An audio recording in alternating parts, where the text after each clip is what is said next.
మా అమ్మ ఈరోజు వేడివేడిగా నెక్స్ట్ లెవెల్లోకి వెళ్ళిపోయే ఒక టమాటా రైస్ అయితే రెడీ చేసుకుందాం. ఫుల్ వీడియో అయితే చేశాను. వీడియో అయితే ఎక్సలెంట్గా వచ్చింది, చూడండి ఫ్రెండ్స్. నేను టమాటా రైస్కి సరిపడగా ఆనియన్స్, నిమ్మకాయ అయితే ఇప్పుడు కట్ చేసేసుకుంటున్నా. ఆనియన్స్, పచ్చిమిర్చి, టమాటో ఇంకా అన్నీ యాడ్ చేసుకోవాలి. ఇవన్నీ కట్ చేసిన తర్వాత ప్రాసెస్ అయితే మీకు చూపించేస్తాను. మీరు కూడా చూడండి, మీరు మీ ఇంట్లో తయారు చేసుకోండి. ఎలాగొచ్చిందో కామెంట్ బాక్స్లో కామెంట్ చేయండి. ఫ్రెండ్స్, నేను అయితే టమాటా రైస్ కావాల్సిన సామాన్లన్నీ రెడీ చేస్తాను. అలాగే దాంతోపాటు కచాంబరికి కూడా రెడీ చేశాను. ఇంకా ప్యాన్ అయితే ఆన్ చేసి ఆయిల్ వేస్తాను. ఫస్ట్ మన దగ్గర అవైలబుల్లో ఉన్న బిర్యానీ మసాలా అన్ని యాడ్ చేసేయండి. ఆయిల్ మరిగిన తర్వాత ఆయిల్ అయితే మరిగిపోయింది. నా దగ్గర అవైలబుల్లో ఉన్న ఐటమ్స్ అన్ని అయితే వేస్తాను. మీ దగ్గర కూడా అవైలబుల్లో ఉన్న మసాలాస్ అయితే యాడ్ చేసుకోండి.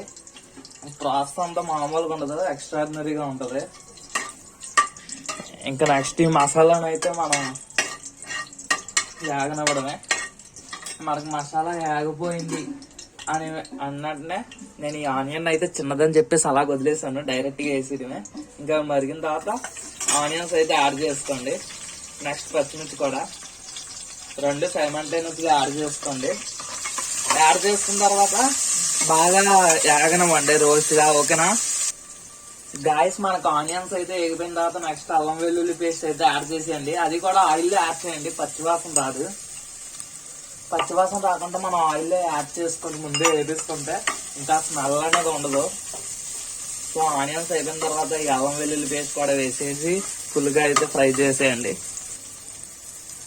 గాయస్, నెక్స్ట్ అయితే మన దగ్గర టమాటోస్ ఉన్నాయి కదా, టమాటో రైస్ కావాల్సిన టమాటోస్ ఇవైతే యాడ్ చేసుకోండి. ఇంకా యాడ్ చేసుకొని ఇవి కూడా కొద్దిసేపు అలాగైతే మగ్గబెట్టేయండి దగ్గరికి. కొద్దిసేపు అటు ఇటు వేపుకోండి. గాయస్, టమాటాస్ వేసి వేగిన తర్వాత ఫ్యూ మినిట్స్కి మన దగ్గర మసాలాస్ అయితే కొన్ని అవైలబుల్లో ఉన్నాయి, బిర్యానీ మసాలా. అవి అయితే యాడ్ చేసేయండి.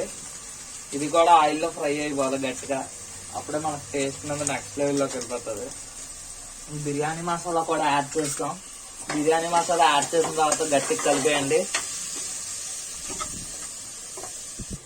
ఫ్రెండ్స్, కలర్ కోసం అయితే కొంచెం లైట్గా పచ్చికారం యాడ్ చేసుకుందాం. న్యాచురల్ ఇంగ్రీడియంట్, కలర్ వస్తుంది. ఇది అయిన తర్వాత ఫ్రై చేసేయండి. ఫ్రెండ్స్, అది వేగిన తర్వాత వేసామన్న పేరుకి కొంచెం పసుపు అయితే యాడ్ చేయండి. హెల్త్ కాన్షియస్, హెల్త్ కూడా దృష్టిలో పెట్టుకొని వేయండి. గాయస్, మొత్తం అంతా వేగిపోయాయి. వేగిన తర్వాత మనం ఏం చేయాలంటే ముందే నేను అయితే రైస్ కడిగి పెట్టుకున్నాను. కడిగి పెట్టిన రైస్ అయితే స్ట్రైన్ చేసి గట్టిగా ఇందులో అయితే ఇప్పుడు యాడ్ చేసేయాలి. మొత్తం రైస్ అంతా ఇందులో అయితే ఫుల్గా యాడ్ చేసేయండి. వాటర్తో అయితే యాడ్ చేయకండి, స్ట్రైన్ చేసి యాడ్ చేయండి. రైస్ యాడ్ చేసిన తర్వాత లో ఫ్లేమ్లోనే ఉంచుకొని అలా కలిపేయండి మొత్తం అంతా. ఇంక మొత్తం మసాలా అంతా రైస్కి పట్టాలి.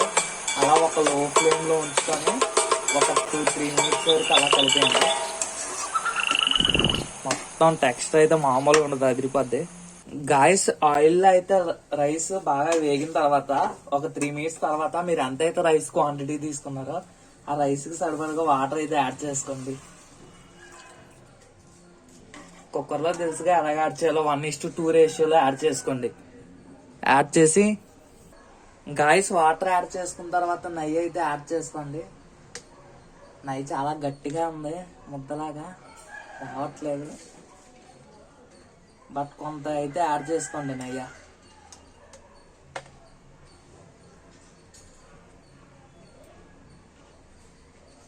ఫర్ టేస్ట్ బాగా వస్తుంది నెయ్యి ఎక్కువ యాడ్ చేసుకుంటే. మామూలుగా ఉండదు, స్మెల్ కూడా ఎరగకూడదు, అందుకే నెయ్యి యాడ్ చేయమంటున్నా. అది ఇప్పుడు హై క్వాంటిటీలో వచ్చింది. ఇంక ఈ నెయ్యి మనకు సరిపోద్ది రైస్లోకి. గాయస్, నెయ్యి యాడ్ చేసుకున్న తర్వాత మనం సాల్ట్ అయితే వేసుకోవాలి. సాల్ట్ మీరు ఇప్పుడే చెక్ చేసుకొని అడ్జస్ట్ చేసుకొని మూత అయితే పెట్టేసుకోండి. మూత పెట్టుకొని 3 విజిల్స్ వేయించేస్తే ఇంకా మనకి టమాటో రైస్ రెడీ అయిపోద్ది వేడివేడిగా. గాయస్, సాల్ట్ అడ్జస్ట్మెంట్ అయిపోయిన తర్వాత లాస్ట్లో కొత్తిమీర అయితే యాడ్ చేసేయండి. ఇంక యాడ్ చేసి మూత వేసేయడమే. ఇంక మూత యాడ్ చేసిన తర్వాత 3 విజిల్స్ అని చెప్పా కదా, ఇంక మామూలుగా ఉంటుంది, అదిరిపోతుంది.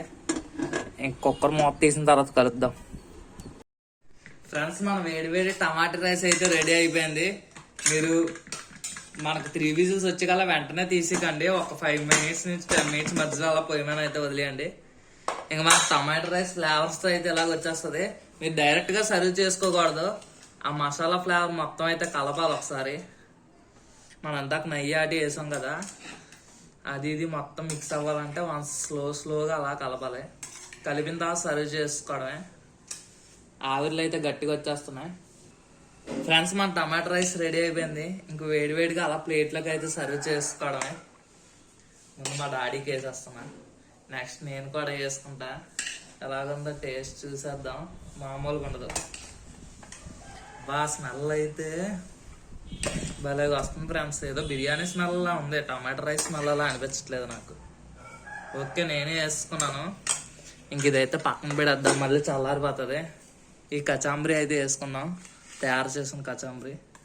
ఆనియన్స్ గట్టిగా ఉన్నాయి. ఇంక ఇప్పుడు అయితే టేస్ట్ చేసేద్దాం. మా డాడీకి కూడా వేసేస్తా.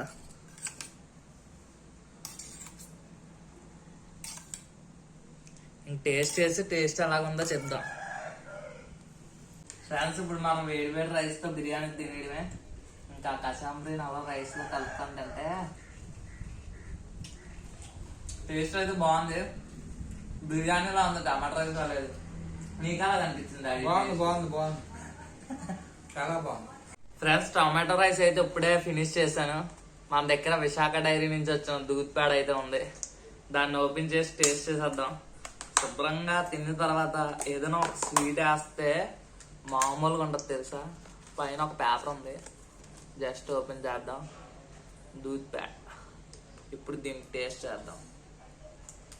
ఫ్రిడ్జ్లో పెట్టడం వల్ల కొంచెం బాగా గట్టిగా గడ్డ కట్టేసింది. దీన్ని అలా స్పూన్తో తీసుకొని బాగుంది.